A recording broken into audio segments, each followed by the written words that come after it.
Yo les voy a pedir que puedan abrir sus Biblias en la segunda carta a los Corintios, segunda de Corintios, capítulo 4,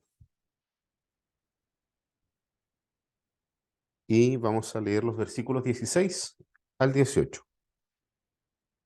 Segunda de Corintios, capítulo 4, de los versículos 16 al versículo 18. Son los últimos dos versículos del capítulo 4. Dice así la palabra del Señor. Por tanto, no desfallecemos. Antes bien, aunque nuestro hombre exterior va decayendo, sin embargo nuestro hombre interior se renueva de día en día, pues esta aflicción leve y pasajera nos produce un eterno peso de gloria que sobrepasa toda comparación, al no poner nuestra vista en las cosas que se ven, sino en las que no se ven, porque las cosas que se ven son temporales, pero las que no se ven son eternas. Voy a arreglar un poquito aquí para mejorar la imagen del video. Ahí sí, la semana pasada no pudimos tener video, estuvimos solo con audio. Así es que vamos a intentar aquí dar mejorar eso para poder compartir con personas que han estado siguiendo la serie de predicaciones y que tienen o nos acompañan ahí en el canal de YouTube. Creo que por ahí vamos a estar bien. Ahí sí. Ok, el apóstol Pablo está escribiendo. Hemos leído algunas cosas en Pedro, en Pablo, en Santiago, los apóstoles, leímos algo, y como que falta algo del Antiguo Testamento. ¿Ya? No sé si ustedes lo pudieron percibir, a pesar de que comenzamos con los Salmos, nos falta algo más. Eso viene la próxima semana. ¿Ya? En la próxima semana tenemos algo ahí en los profetas mayores que nos va a ayudar justamente a poder tener esta mirada amplia de todo el consejo de Dios respecto a el tema de la espera. Pero como dijimos al principio de esta serie, eh, la paciencia, que es aquella virtud esperada, la paciencia como virtud, eh, nosotros la vemos en toda la escritura, vemos cómo Dios fue forjando a su pueblo en paciencia y la forma que Dios usa para poder desarrollar la virtud de la paciencia en nosotros es a través de la espera. De ahí entonces esta idea que nosotros necesitamos aprender a esperar.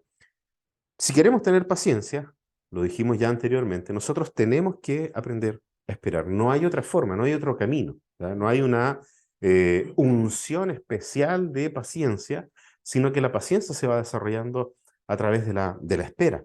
Y obviamente nosotros esperamos, o cuando esperamos, estamos esperando por el cumplimiento de algo. ¿Ya? O sea, eso ocurre tanto en la vida del creyente como en la vida de las personas que no lo son.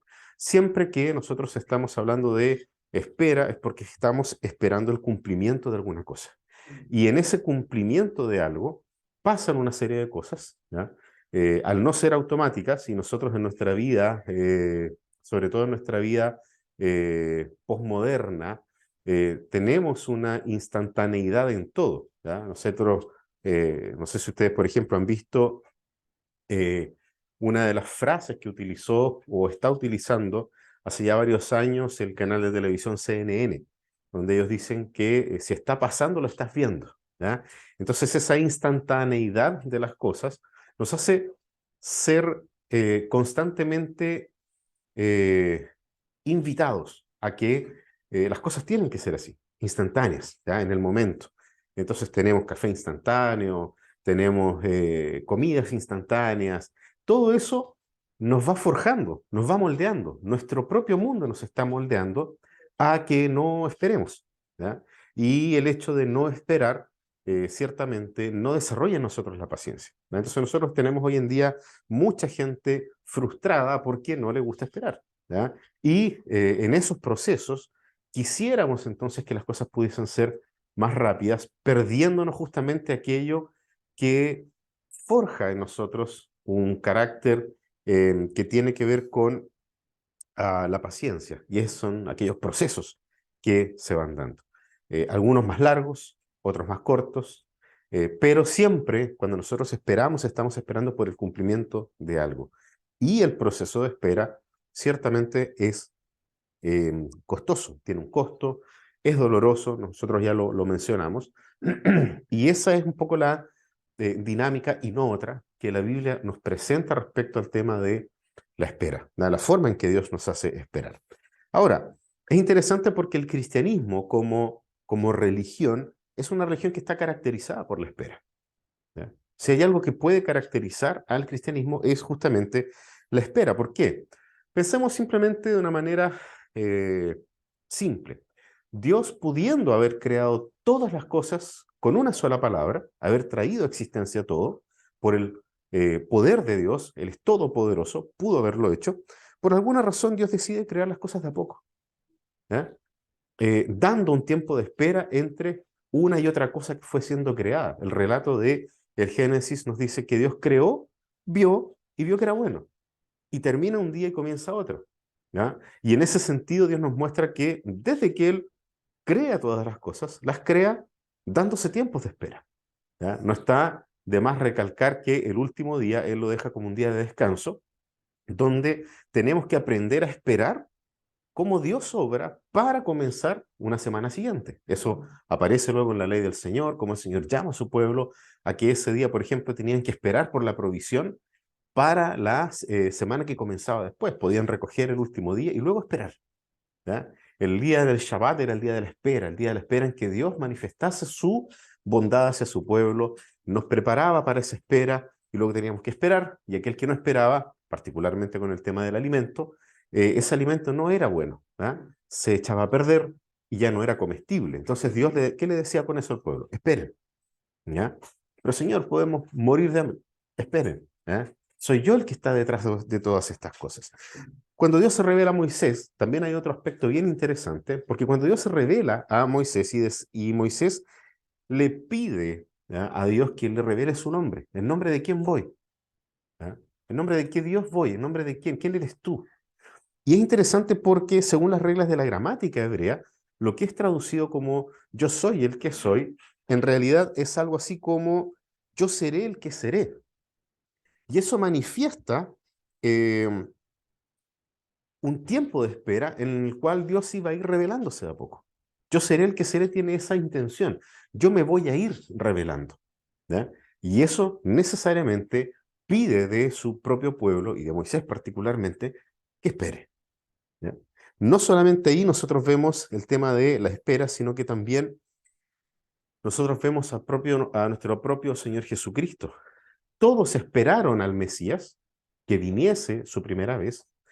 Y luego el cristianismo espera por la segunda venida de nuestro Señor. Entonces, en términos generales, mientras nosotros esperamos por la segunda venida de nuestro Mesías, eh, es muy interesante porque el Señor nos prometió estar con nosotros, pero no exentos de distintos tipos de aflicción.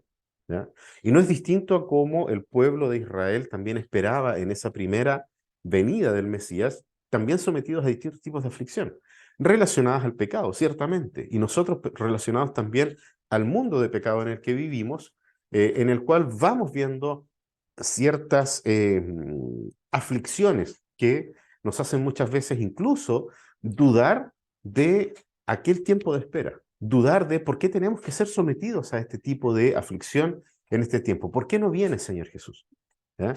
Y tal vez en muchas ocasiones nosotros también hemos visto el estado de nuestro mundo y nos acordamos de aquellas palabras que aparecen en el Apocalipsis y también decimos, vuelve, Señor Jesús. Maranata, ven, Señor Jesús. Ya no estamos aguantando este tiempo de espera. ¿Ya? Esa es nuestra realidad, ese es el momento en el que nosotros sentamos. Ahora, ¿cómo nosotros podemos enfrentar este tiempo doloroso de la espera? Es lo que hemos ido desarrollando durante esta serie. Y es interesante ver cómo la palabra nos confronta con la realidad, primero, de que nosotros somos seres temporales y que Dios estableció una serie de ritos temporales con el objetivo de forjar en nosotros el carácter de Cristo a través de la espera. A través de la espera nosotros tenemos paciencia y en esa paciencia vamos teniendo o vamos obteniendo el carácter de Cristo. No nos olvidemos de que Cristo es la imagen del Dios invisible y la palabra habla de Dios como un Dios paciente. ¿Ya? Entonces, cuando nosotros estamos siendo sometidos a espera, es porque Dios quiere hacernos semejantes a Él. Nos está haciendo semejantes a Él. Y eso se nos olvida por las aflicciones que tenemos que pasar para poder ser semejantes a Él. ¿Ya? Y ciertamente Satanás está constantemente hablándonos y diciéndonos, no lo vas a lograr, no lo vas a poder, claudica, deja esto de lado, no sigas adelante. Ahora, es muy interesante ver también cómo la palabra, junto con las herramientas que Cristo nos dejó para poder, a través del poder del Espíritu y la palabra de Dios, forjar en nosotros ese carácter, al mismo tiempo nosotros vamos en medio de la aflicción aprendiendo a confiar más en Dios. ¿Ya? En esta ecuación, mientras más el creyente, aquel que ha sido comprado, lavado por la sangre de Cristo, aquel que es parte de la familia de Dios a través del sacrificio de Cristo, esa persona, en la medida en que es sometido a diferentes aflicciones, va siendo cada vez más parecido a Cristo, va teniendo esa característica de la paciencia más desarrollada, a pesar de que situaciones del presente nos puedan hacer perder la paciencia. ¿Ya? Eh, es paradójico. Sin embargo, es justamente lo que nuestro buen Dios quiere mostrarnos a través de su palabra. Y eso todo lo hace colocándonos a nosotros dentro de una comunidad. La semana pasada hablamos bastante del tema comunitario, porque son los distintos esfuerzos que cada uno hace de manera personal, pero que ciertamente son llevaderos solo dentro de una comunidad. ¿Ya? Solos nos volveríamos locos tratando de esforzarnos por hacer aquello. Siempre se dice, y yo lo he dicho en varias oportunidades acá también, siempre se dice de que la salvación es gratuita, y ciertamente lo es. ¿Ya? Nosotros lo vemos eso en el libro de Efesios, en el libro de Romanos, en otra de las cartas del apóstol Pablo. Sin embargo, el creyente cuando ya es salvo, sí tiene que hacer sus propios esfuerzos, y esos esfuerzos no tienen que ver ni con religiosidad, no tienen que ver con una apariencia de algo, sino que tienen que ver con la forma en que nosotros vamos enfrentando todas las situaciones en las cuales Dios nos coloca. Y allí es donde de nuevo tenemos dentro de todo esto lo que se refiere a la paciencia a través de la espera. Y esa espera no exenta de aflicción. Entonces, es dentro de la comunidad con otros creyentes, con otras personas que están aprendiendo a esperar. Es donde el Señor nos va enseñando justamente el camino, ¿ya? Ese camino de la espera para poder encontrarnos con Él. Ahora, en lo que nosotros acabamos de leer, ahí en 2 Corintios capítulo 4, versículos 16 al 18, eh, particularmente el texto hoy día nos habla justamente de una realidad o de la realidad de que a pesar de que existen eh, esperas individuales, ¿ya? A pesar de que existen esperas individuales, cada uno está esperando alguna cosa, ¿ya? Siempre estamos en ese proceso de espera, ¿ya? Algunos pueden estar esperando trabajo, otros pueden estar esperando por una mejora en su salud, otros pueden estar esperando algún proyecto que pueda salir adelante, pero todos estamos en esperas individuales. Sin embargo, hay algo que la familia de la fe espera comunitariamente. ¿Ya? Y esa espera comunitaria es lo que debiese ser o debería ser el trasfondo, el telón de fondo de esas otras esperas individuales. ¿Ya? Es una espera que nos cobija a todos nosotros. Somos aquellos peregrinos, como hablábamos en la serie anterior, somos aquellos peregrinos que están caminando juntos y que están esperando juntos. ¿Ya? Caminan juntos porque esperan juntos.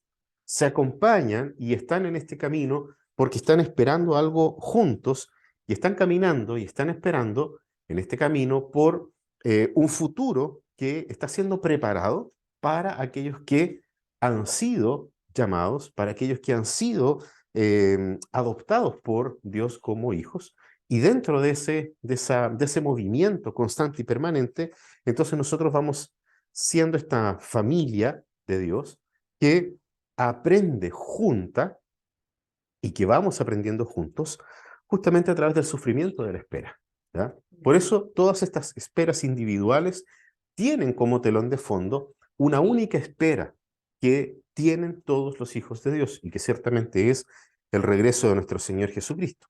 Ahora, cuando miramos a la carta del apóstol Pablo y en Corintios, como la mayoría de sus cartas, el apóstol tiene varios objetivos al momento de poder escribir, ¿ya? Particularmente la segunda carta a los Corintios es una carta que tiene varios objetivos. No hay algo, por ejemplo, como nosotros pudiéramos decir de otras cartas, que es enfrentar a los herejes de su tiempo, ¿ya?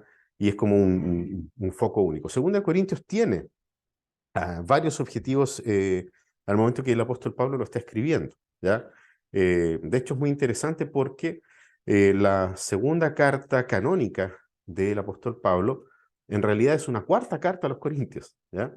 Y eso se nota en algunos versículos por allí, donde en la primera carta canónica me refiero a la carta que nosotros tenemos en la Biblia, esa primera carta canónica, que vendría siendo la segunda, ahí en Primera de Corintios aparece el apóstol Pablo diciendo, como yo les escribí anteriormente, y ahí está tratando temas doctrinales y los desarrolla bastante bien. Y luego hay una carta intermedia que se menciona en Segunda de Corintios, que al parecer es una carta que hizo llorar mucho a la iglesia. El apóstol Pablo tiene que haber sido muy duro con ellos. De hecho, manda esta carta, o se cree que manda esta carta a través de Tito. Tito es el que lleva esta carta a la iglesia de Corinto, y de alguna u otra forma, cuando uno lee bien la segunda carta de Corintios, segunda de Corintios, uno ve de que el apóstol Pablo de una u otra forma está mandando a una persona con esta carta, y en base a la respuesta de la iglesia, él los iba a visitar, ¿ya? Pablo ya había pasado por otras situaciones en las cuales mucha gente se le había dejado caer encima y lo habían metido preso, lo habían golpeado. Entonces también está enviando esta carta, pero con esta idea de poder no pedir disculpas. De hecho, hay momentos en los que Pablo dice, me alegro que se hayan entristecido, ¿eh? Me alegro que eso haya ocurrido, porque eso quiere decir de que hay arrepentimiento en sus corazones. Sin embargo, en esta carta en particular, como digo, hay varios otros elementos que el apóstol Pablo está intentando eh, decirle a la iglesia. Son varios de esos objetivos. Ahora, dentro de todos estos objetivos que Pablo tiene, cuando nosotros leemos desde el capítulo 2, particularmente del versículo 14 hasta el capítulo 7 de Segunda de Corintios, ahí en el 7:4, el apóstol Pablo desarrolla una sola idea en varias secciones, en varios, digamos, con varios subtítulos, ¿ya? Si nosotros pudiésemos ver la carta como un título de un capítulo y luego varios subtítulos, desde el capítulo 2 y hasta el capítulo 7, el apóstol Pablo desarrolla una sola idea, ¿ya? Y esa idea es, ¿cuál? La excelencia del ministerio del Evangelio. Lo bueno que es que nosotros como iglesia tengamos en nuestras manos la responsabilidad de predicar el Evangelio de Jesucristo, ¿ya? Y eso es muy, muy, muy alentador, no solamente para la iglesia en Corinto, sino que también para nosotros hoy, ¿ya? Porque Pablo está diciendo, no hay nada más importante ni hay nada más bueno que la iglesia pueda tener. No hay nada mejor a lo cual nosotros podamos aspirar que el ministerio del Evangelio, ¿ya? Y en esa condición, o en esa realidad, Pablo nos invita a ver todo el servicio al Evangelio, cada una de las cosas que se hacen por el Evangelio de Jesucristo, que lo llevemos a cabo, alienta a la iglesia, anima a la iglesia que lleve a cabo esa función del ministerio, del servicio al Evangelio, pero Pablo les da una esperanza única, y es que ellos pongan sus ojos en la promesa de la nueva creación.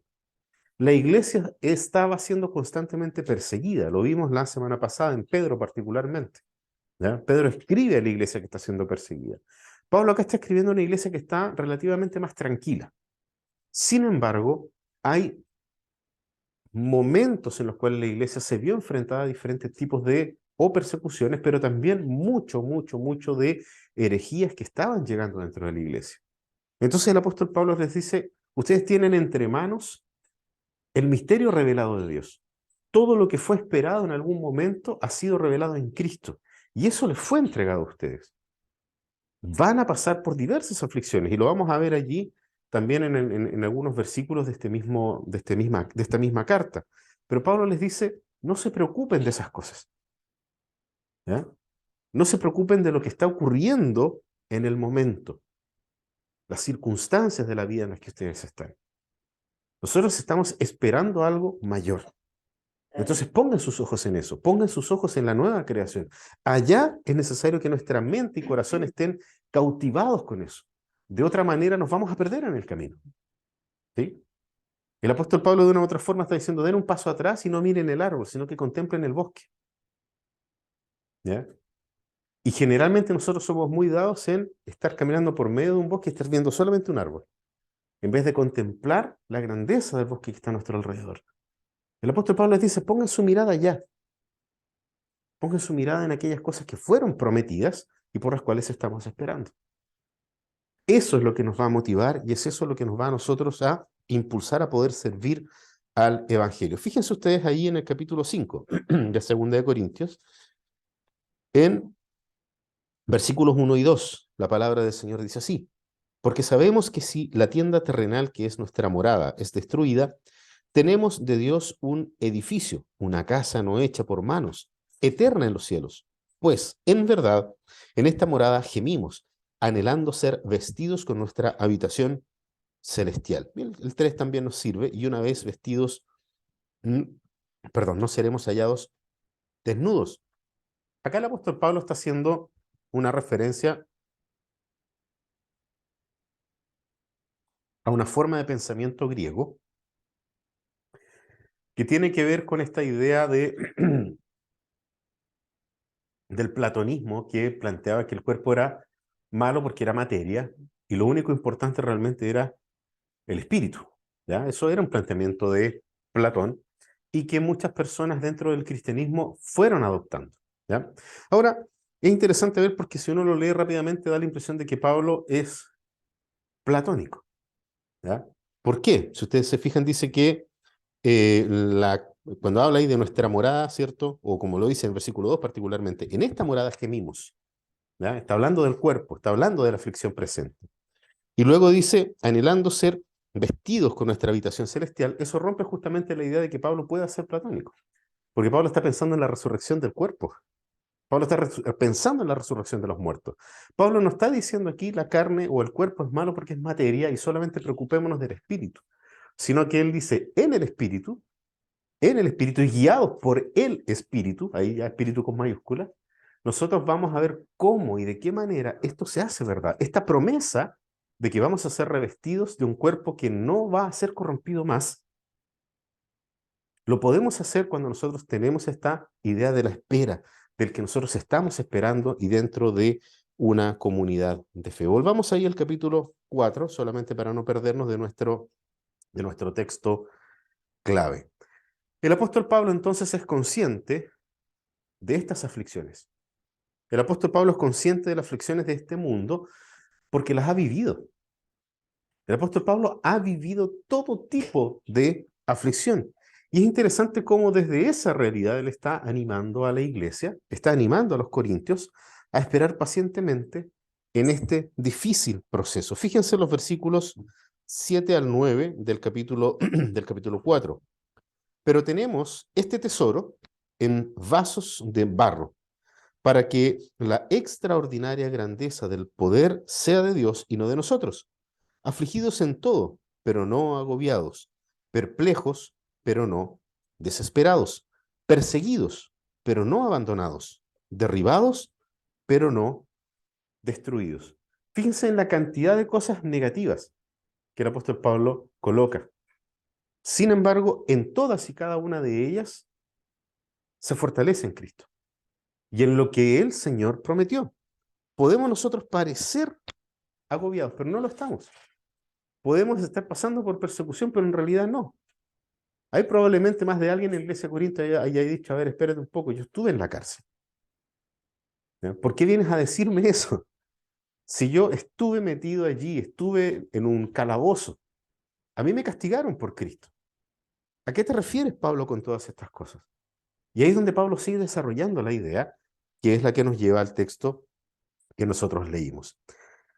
La espera de la que el apóstol Pablo nos habla en todo el libro de Segunda de Corintios, ya que es como un hilo que atraviesa todo la carta de Pablo, la segunda carta de Pablo a los Corintios, es una espera comunitaria. Le está hablando a una iglesia, no le está hablando a una persona. No es una carta que está siendo enviada a una sola persona, como el caso, por ejemplo, que nosotros tenemos de Timoteo, el caso que tenemos de Tito, el caso que tenemos de Filemón, que Pablo le escribe a una persona. Pablo le está escribiendo a una comunidad.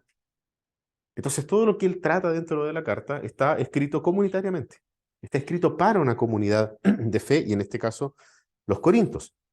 Y eso nosotros lo vemos a través de la forma plural en que él está conjugando los verbos, particularmente en los versículos 16 al 18, los versículos desfallecer y eh, el verbo producir, como también cuando veamos allí la forma en que él hace plural el sustantivo vista, ¿ah? Porque habla sobre nuestra vista, puesto nuestros ojos.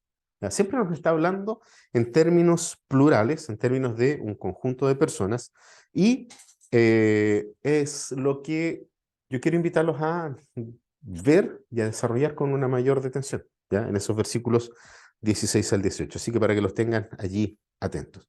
En esta sección de los versículos 16 al 18, el apóstol Pablo hace tres importantes contrastes, así como los contrastes que hizo aquí del 7 al 9, afligidos pero no agobiados, perdón, perplejos pero no desesperados, perseguidos pero no abandonados, derribados pero no destruidos. Ahí hay una serie de contrastes. Pablo vuelve a hacer acá tres contrastes importantes que cierran el capítulo 4. Y en el primero está allí en el versículo 16. Dice, versículo 16, dice, por lo tanto no desfallecemos, antes bien aunque nuestro hombre exterior va decayendo, sin embargo nuestro hombre interior se renueva de día en día. Entonces el primer contraste que el apóstol Pablo hace es un cuerpo débil y un espíritu renovado, ¿ya? El hombre exterior al que se refiere Pablo en esta parte de acá es nuestro cuerpo, de la misma forma en como él más adelante habla sobre la habitación, ¿ya? Hay varias formas en que el apóstol Pablo se está refiriendo exactamente al mismo tema. El hombre interior entonces es el espíritu, ¿ya? De nuevo, Pablo no está hablando acá de una dualidad platónica. Pablo está hablando acá de que cuerpo y espíritu son una sola cosa en el ser humano, ¿ya? Sin embargo, el ser humano está compuesto de una parte material y de una parte inmaterial. La palabra nos enseña eso. Nos dice que el hombre fue tomado del polvo de la tierra y fue formado por Dios, pero no fue nada hasta que Dios sopló en él aliento de vida. La unidad de las cosas hace a un ser humano. Cuando Dios quita el aliento de vida, el cuerpo es nada. Pero un espíritu sin el cuerpo también es nada. ¿Sí? Por eso vamos a resucitar con un cuerpo, para poder ser este conjunto que Dios creó desde el principio y desde antes de la caída. Entonces el apóstol Pablo no está hablando acá de un dualismo, de que es más importante el uno que el otro. Sin embargo, nos está mostrando una realidad. Y esa realidad es que el hombre exterior se va debilitando y el hombre interior se va renovando. ¿Por qué? Primero porque cuando nosotros hemos sido injertados en un mundo que está sometido al tiempo y al espacio, la caída generó ese desgaste de nuestro cuerpo y mente. Nuestro cuerpo y mente se van debilitando, ¿ya? Y lo vamos sintiendo, ¿ya? Que es lo peor. Vamos todos los días sintiendo que nos vamos desgastando. Cuerpo y mente se cansan. Nos sentimos agotados, ¿ya? Nos sentimos cansados. Podemos dormir y despertamos cansados igual. Eso nos habla de una realidad. Nosotros no somos Dios. Nosotros no somos todopoderosos. Hay, como dije al principio, ciclos que Dios estableció día y noche. En el día nosotros estamos activos, en la noche estamos descansando, ¿ya? O al menos así debería ser, ¿cierto? Sabemos que hay personas que hacen turnos nocturnos, etcétera. Sin embargo, la idea original de Dios es que el hombre se someta a estos ciclos. Y estos ciclos existen antes de la caída, ¿ya? ¿Cómo habrá funcionado antes? No tenemos mayor luz de eso en las escrituras. Sin embargo, nosotros sabemos de que el cansancio es producto Y el cansancio por el trabajo es producto del pecado. No el trabajo en sí, sino que hay una situación que es por causa del pecado que el trabajo sí nos genera. Sin embargo, Dios igual estableció la noche para el descanso. ¿Ya? ¿Por qué? Porque nosotros, a pesar de haber sido creados a imagen y semejanza de Dios, no somos incansables. ¿Ya? Necesitamos de esta recuperación. De hecho, nuestro cuerpo naturalmente así lo demuestra. Necesitamos de que se active la serotonina en nuestro cerebro para poder ser revigorados y poder entonces despertar al otro día y decir, oh, descansé. ¿Ya? Si no, algo está pasando, ¿ya? Y nosotros necesitamos de algún tipo hoy en día, medicamentos que nos ayuden a poder dormir. ¿Ya? En la antigüedad, ¿cierto? Sabemos de que habían una cierta cantidad eh, hierbas o sea, agüitas de hierba y cosas así que podían ayudarnos a poder descansar. El punto del apóstol Pablo no tiene que ver ni con medicamentos, ni con agüitas para dormir ni descansar, sino que el apóstol Pablo nos está diciendo, nos vamos desgastando, nuestro cuerpo se va cansando. Y esa es una realidad que el creyente tiene que asumir. Nuestro cuerpo se cansa, nuestra mente se cansa, se enferma, envejecen. Nuestros cuerpos envejecen, nuestra mente también envejece. Pero lo interesante es que para aquellos que son parte de la familia de la fe, el apóstol Pablo dice que el espíritu, que es interno, se va haciendo más maduro, más fuerte y más renovado. Todos los días. Entonces, fíjense, el tiempo, nosotros lo vemos de esta forma, el tiempo va haciendo nuestras arrugas más notorias en el cuerpo. Por más que luchemos en contra de las arrugas, están ahí y se van profundizando. ¿Ya? O como dijo una vez un amigo, el tiempo no pasa, se nos queda en la cara. ¿Ya? Porque vamos viendo ese desgaste, ¿ya? Diría algún ingeniero, un desgaste material, ¿cierto? Se va desgastando, pero el apóstol Pablo dice que eso es verdad, pero al mismo tiempo el espíritu se renueva. El espíritu se debiese ir haciendo más joven, ¿ya? Es un poco la idea del apóstol Pablo, ya lo voy a explicar por qué. Nuestros ojos se van apagando, ¿ya? Poco a poco nuestra vista se va apagando, nuestras piernas van perdiendo fuerza, las rodillas van fallando, las manos se ponen torpes. Ahí está el desgaste que habla el apóstol Pablo por fuera. El hombre exterior, como decíamos, como lo vimos ahí, va desfalleciendo, el hombre exterior va decayendo, dice en el versículo 16. Y eso es lo que el apóstol Pablo el apóstol Pablo no está haciendo vista gorda de esto. Llama a la gente a pensar en algo que es visible, ¿ya? El cuerpo exterior, para poder hacer luego una gran analogía a la cual el apóstol Pablo quiere llevar a la iglesia ahí en Corinto. Hay un querido pastor brasileño que respecto de este mismo texto, él dijo lo siguiente: cada cabello blanco es la muerte llamándonos a un duelo del cual ella saldrá victoriosa, pero solo en primera instancia. ¿Ya? Así se desgasta nuestro cuerpo. Sabemos que por causa de aquello vamos a la muerte, vamos camino a la muerte. Pero lo interesante es que el apóstol Pablo nos dice, no se preocupen, porque en el espíritu no hay arrugas. ¿Ya? En el espíritu no hay arrugas. Mientras el hombre exterior va perdiendo su batalla, el hombre interior va creciendo y aumentando su fuerza y también va aumentando o debiese ir aumentando su belleza. Es proporcional. Mientras uno va desfalleciendo, el otro va creciendo. ¿Y esto por qué? Porque es esperable de que el creyente pueda estar mirando hacia lo eterno que lo va rejuveneciendo. Entonces, en la medida en que yo veo que mi cuerpo se desgasta, aquel que está dentro de la familia de la fe, siendo constantemente acompañado en este caminar, se va fortaleciendo, va rejuveneciendo interiormente. ¿Por qué? Porque es Cristo el que nos va renovando desde adentro hacia afuera. Es nuestro Señor Jesucristo que ya no está sometido a la corrupción de su cuerpo, porque ya resucitó y Él es las primicias de esa promesa.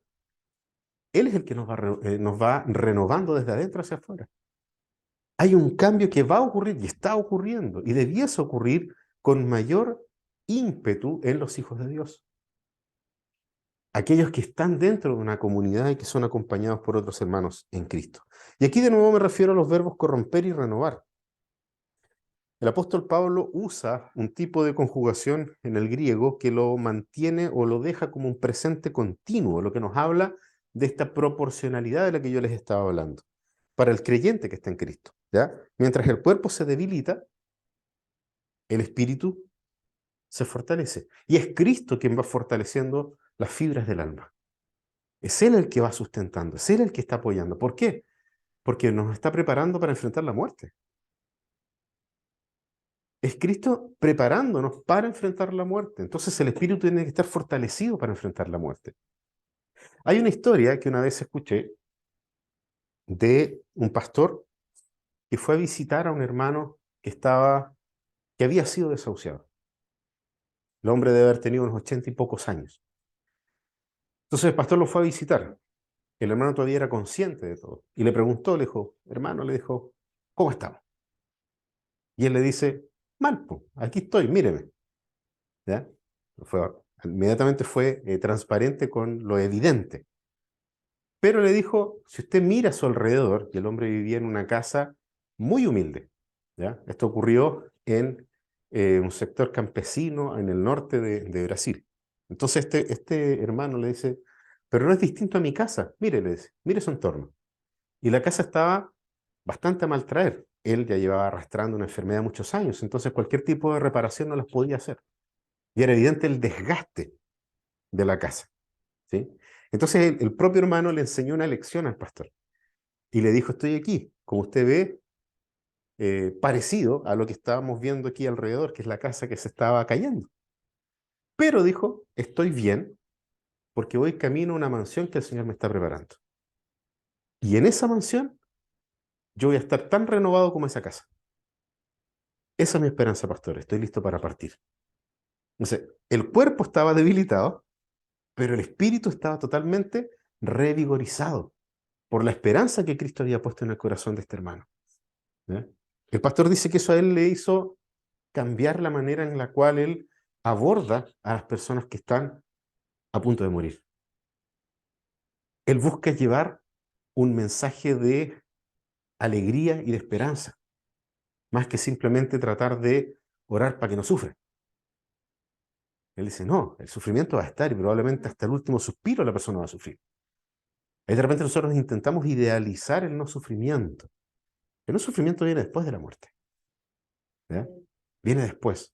Maravilloso, fantástico si morimos sin dolor. Y yo creo que es el sueño de cualquier persona, no solamente de un creyente. Pero el fin del dolor está más allá del sol, como dice un himno antiguo por ahí. ¿Ya? Después de cruzar el río. Allá ya no hay dolor. Y eso es lo que el apóstol Pablo está trayendo. Fíjense lo que dice justamente después. Versículo 17. Esta aflicción leve y pasajera nos produce un eterno peso de gloria que sobrepasa toda comparación. Entonces Pablo aquí nos muestra otra de esas contrastes que yo les estaba hablando. Nos habla de un presente doloroso y de un futuro glorioso. Las aflicciones, todo lo que ha hablado el apóstol Pablo, ahí los invito a leer el libro de Segunda de Corintios, las aflicciones de las que habla Pablo, las muestra efectivamente como pasajeras, eh, como no constantes y permanentes. ¿En qué sentido? Sí, es verdad, dice el apóstol Pablo, son pesadas, es una carga pesada y son continuas, ¿ya? No es algo que haya sido solamente momentáneo, sino que desde el momento en que nacemos nosotros vamos siendo enfrentados a distintos tipos de aflicciones, ¿ya? Sin embargo, el apóstol Pablo dice, cuando nosotros vemos esas aflicciones desde la perspectiva de la eternidad, entonces efectivamente son nada. ¿Qué son 70 años de sufrimiento para la eternidad? Pablo lleva a la iglesia a hacerse esa pregunta. El punto es que a nosotros nos cuesta asimilar esta verdad. Es difícil aceptar esto. ¿Por qué? Porque actuamos constantemente con los ojos puestos en el presente. ¿Ya? Nuestra temporalidad nos hace ver el mundo temporalmente. Entonces nos cuesta poder ver esta realidad que el apóstol Pablo presenta aquí. Entonces, donde, donde hay tribulaciones, donde nosotros ponemos nuestra mirada. ¿Ya? Donde hay tribulación, pero nos olvidamos de ese futuro glorioso, donde solo va a estar Dios, donde solo va a estar Él, ¿ya? Y las promesas hechas, donde ya no habrá llanto, ni dolor, ni muerte, ni nada de esas cosas.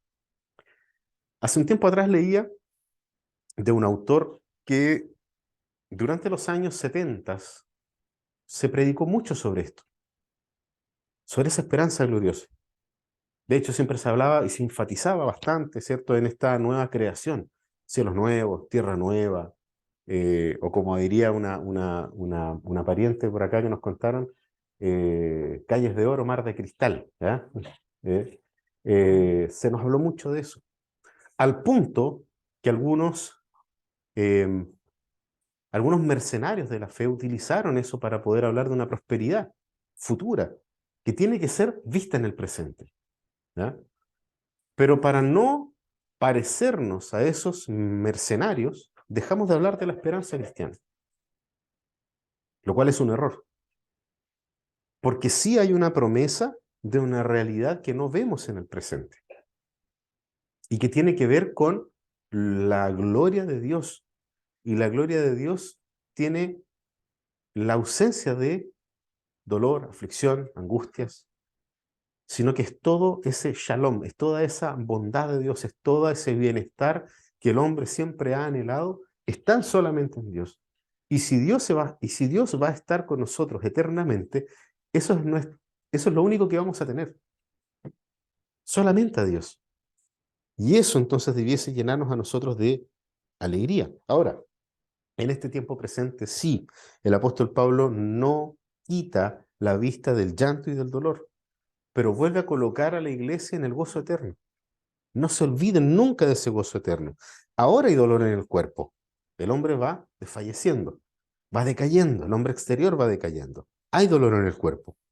Pero en la eternidad, como leímos ahí en el capítulo 5, ¿cierto? Él dice, en la esperanza de ser revestidos de esta morada eterna, ¿ya? De este cuerpo eterno. Ciertamente, ¿por qué? Porque vamos a ser revestidos de un cuerpo que no puede ser nunca más sometido a corrupción. Al menos esa es la promesa y la certeza que tenemos, porque Cristo ya está con ese cuerpo delante de la presencia de Dios y no muere. Es un cuerpo que no muere, es un cuerpo que no se corrompe. Fue la promesa en el Antiguo Testamento, aparece en el libro de los Salmos. Tu cuerpo no verá corrupción. Y esa es la forma en que Cristo vive hoy delante de Dios. Y esa realidad de que Cristo está con un cuerpo como el tuyo y como el mío, de carne y hueso, delante de Dios, pero no se corrompe, es justamente la seguridad que tenemos de que el nuestro va a ser así. Y de que Él va a volver a entregarnos ese cuerpo. Un cuerpo que no se corrompe. Cuando nosotros tuvimos una pérdida de un bebé en Brasil, eh, Nicanor en algún minuto le pregunta al pastor Guilherme cómo iba a reconocer a su hermano. Nosotros le hablamos de que su hermano era un hijo del pacto y que ese bebé que para nosotros se perdió, para Dios no. La seguridad del pacto en esa doctrina. Entonces Nicanor preguntaba, ¿cómo voy a reconocer a mi hermano? ¿Ya? ¿Cómo va a ser él? ¿Va a ser un feto? Porque si murió siendo un feto, tiene que ser tal vez un feto en la eternidad. ¿Ya? Eternamente un feto. No. Entonces, el pastor Guillermo le dijo, mira Nicanor. Y le planteó algo muy similar a lo que plantea el apóstol Pablo acá. Porque le dijo, mira Nicanor, nosotros nacemos y cuando nacemos no tenemos ni fuerza, no tenemos una capacidad intelectual desarrollada, tenemos que aprender, hay un minuto en que nos ponemos torpes, pero vamos adquiriendo más fuerzas y más conocimiento hasta que hay un minuto en que aparentemente lo podemos todo y sabemos todo. Somos personas inteligentes, nos desarrollamos, tenemos fuerzas, no nos cansamos, pero después llega un minuto en esa curva en que empezamos como a retroceder y nos empezamos a poner torpes de nuevo, se nos olvidan las cosas que aprendimos en el camino y finalmente nuestro cuerpo se va debilitando casi igual que como un bebé. Entonces el pastor Guilherme le decía, yo creo que en la eternidad todos vamos a ser como es ese momento cúlmine de nuestra vida, en la cual podemos hacer todas las cosas, porque Dios creó al hombre y lo puso operativo en el huerto. Entonces yo creo que nuestro cuerpo en la eternidad va a ser así. Un cuerpo que no se va a cansar, un cuerpo que no va a tener o no va a sufrir corrupción, que no se va a olvidar, al contrario, va a ser un constante conocimiento de Dios. Se han puesto a pensar en eso. Poder saber todas las cosas, poder saber cómo se desarrollan todas las cosas, no tener dudas respecto de lo que son todas las cosas. Proyectando nuestra vida hacia la eternidad, aquel que el Señor vocacionó para ser médico aquí no va a tener dudas de cómo funciona el cuerpo eternamente. Lo va a conocer. Probablemente se va a quedar sin pega, porque ya no van a haber enfermedades. ¿Ah? Pero lo interesante de esto es cómo el Señor nos promete un estado futuro en el cual no habrá corrupción de ningún tipo, de ningún tipo. Pablo es interesante porque Pablo no habla esto, cuando él habla de que un presente doloroso y un futuro glorioso, no nos está hablando desde algún tipo de comodidad que él tenga. Gracias a Dios, es un apóstol de verdad. Y habla desde un estado de una total incomodidad, de todo lo que él ha sufrido. Sabemos que el apóstol Pablo fue azotado, fue preso, fue apedreado, abandonado, naufragó, enfrentó animales salvajes, ¿ya? Lo trataron de mentiroso, de impostor, lo quisieron matar. Esa es la realidad que el apóstol Pablo tiene para poder hablarnos a nosotros del presente doloroso, pero del futuro glorioso. Entonces Pablo habla desde la experiencia del dolor en medio de la espera por el cumplimiento del regreso de Cristo. Pablo estaba convencido de que Cristo retornaría. Sin embargo, él dice, en este tiempo de espera vamos a sufrir. Y lo último está en el versículo 18. Al no poner nuestra vista en las cosas que se ven, sino en las que no se ven. Porque las cosas que se ven son temporales, pero las que no se ven son eternas. Entonces el último contraste que hace el apóstol Pablo acá es cosas visibles temporales y cosas invisibles eternas. Aquí hay algo que probablemente podría hacernos a nosotros eh, viajar en nuestra mente, ¿ya?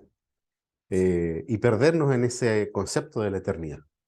Para nosotros es difícil pensar en la eternidad, ¿ya? Como todo tiene un inicio y un fin, pensar, por ejemplo, que Dios nunca nació, nos lleva a nosotros a que la cabeza no logre dimensionar eso, ¿ya? De que Dios siempre existió, no lo logramos comprender. Es mucho más fácil entender de que nosotros vamos hacia la eternidad porque sabemos que nosotros fuimos creados en un momento, ¿ya? Pero Dios nunca fue creado, entonces ahí como que la cabeza ya nos da un patatús en la cabeza y no logramos entender. Ahora,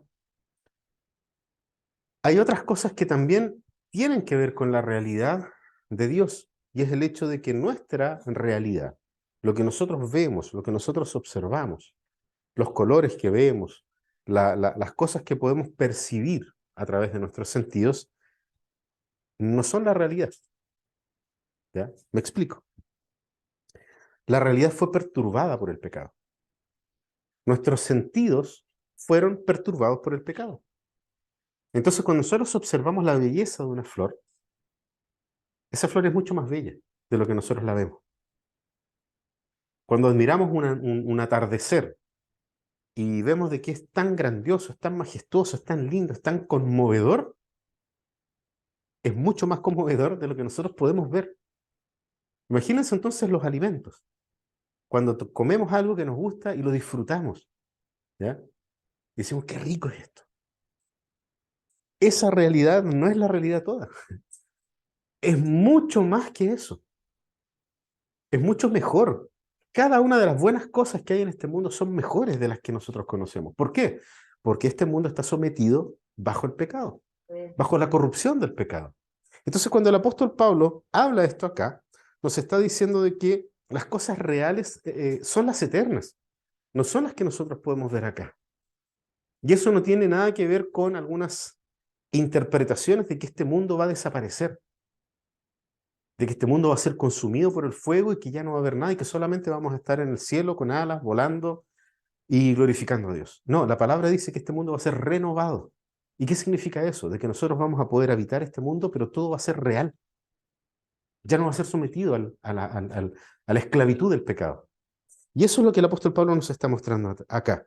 Nosotros, como creyentes, como hijos de Dios, no vivimos por lo que vemos, sino que vivimos por fe. Eso es lo que la palabra nos invita.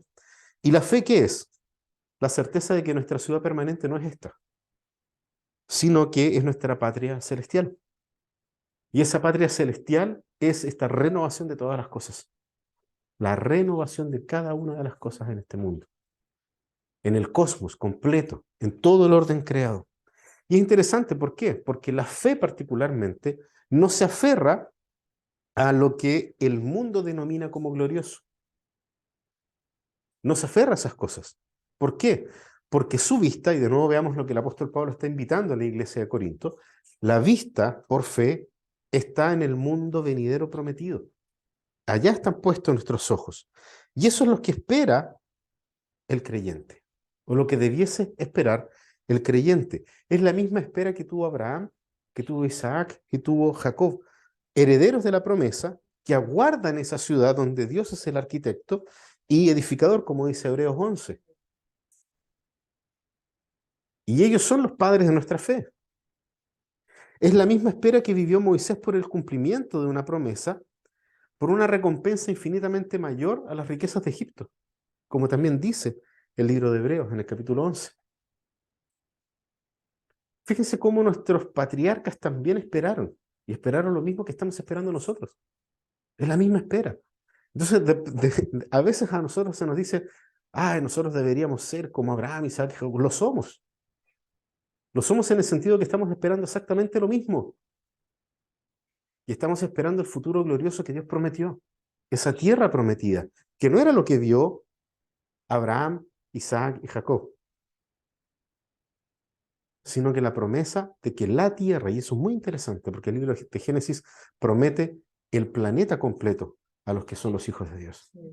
Por eso tenemos la esperanza de que este mundo también va a ser salvo. Y eso es lo que el apóstol Pablo está diciendo también acá. Lo eterno es lo real, y a esa realidad nosotros vamos. Hacia ese lugar nosotros vamos. Y es la misma espera a la cual nos invita Jesucristo. En Juan, en el capítulo 14, Jesús, dice, no los abandonaré como huérfanos, vendré a ustedes, porque yo vivo, ustedes también vivirán. Entonces nuestra espera está en eso. Podemos pasar o estar pasando aflicción, pero Jesucristo dijo, porque yo vivo, ustedes también vivirán. Por lo tanto, cualquier tipo de aflicción, incluso aquel tipo de aflicción que nos lleve a la muerte, es pasajera. Porque Cristo prometió una esperanza diferente a nosotros. Y es la esperanza de que porque Él vive, nosotros también vamos a vivir. Hermanos queridos, tenemos una promesa cierta. Tenemos una promesa que no hay posibilidad alguna de que no se cumpla. ¿Por qué? Porque aquel por quien todas las cosas vinieron a existir, que es Cristo mismo, el Hijo unigénito de Dios, lo prometió. Él hizo esa promesa. No la hizo uno de los discípulos. La hizo el propio Hijo de Dios. Dios mismo en la segunda persona de la Trinidad. Él dijo eso. Él lo prometió. Por lo tanto, si Dios lo ha prometido, lo va a cumplir. Es una verdad. Y es una verdad a la cual el apóstol Pablo nos invita a aferrarnos con dientes y uñas. Que no nos escapemos de esa realidad. Y no solamente eso, Jesucristo también mandó a su Espíritu. Y mandó a su Espíritu para acompañarnos en este tiempo de espera hasta que Él regrese. Y no solamente eso, nos regaló a la iglesia, a la comunidad de fe, para que tengamos una comunidad con la cual esperar hasta que Él regrese. Y no solamente eso, sino que nos entregó su palabra, que es la fuente infinita de consuelo hasta que Él regrese. Y no solamente eso, nuestro Señor nos sirve cada domingo a la mesa como un medio más de su gracia bendita para poder alimentarnos en el desgaste de este mundo. En ese desgaste del hombre que va decayendo por fuera, pero el espíritu se va revigorizando. Y lo hacen los elementos del pan y el vino hasta que Él regrese. Esa es la realidad del creyente. Porque una cosa los creyentes sabemos y tenemos seguridad. Esperamos por algo que todavía no ocurre. Esperamos por algo que aún no sucede, pero ciertamente ocurrirá y sucederá, sin faltar nada de lo que fue prometido. Por eso la iglesia clama Maranata. Ven, Señor Jesús. Los invito a que podamos orar. Padre del cielo, damos gracias por tus promesas que se están cumpliendo. Dios amado, gracias porque tu Espíritu trae a nosotros el consuelo en medio de la dificultad, la angustia, el temor, de cualquier cosa que en este mundo se pueda levantar en contra, inclusive en contra de tus promesas. Pero tú prometiste, Señor amado, que a pesar de la aflicción de este mundo, tú has vencido al mundo y que por lo tanto nuestra esperanza es cierta, es real, se va a cumplir y no demorará. Padre Celestial, ayúdanos, Señor, a poder desarrollarnos dentro de nuestras comunidades de fe. Donde quiera que nosotros, tu pueblo esté, que tu comunidad, Señor, que las comunidades de fe te reflejen a ti para que podamos, Señor amado, edificarnos mutuamente dentro de estas comunidades de fe. Que podamos, Señor amado, tener dentro de la comunidad de la espera la certeza de que lo que tú prometiste se va a cumplir. Gracias, Padre Celestial, y ayúdanos a atesorar cada vez que podemos reunirnos con nuestros hermanos en Cristo. Como decía el salmista, yo me alegré con los que me decían, vamos a la casa del Señor. Padre Celestial, Dios bendito, guarda nuestros corazones y ayúdanos, Señor, a mantener la vista fija, puesta en la eternidad. Oramos en el nombre de Jesús. Amén.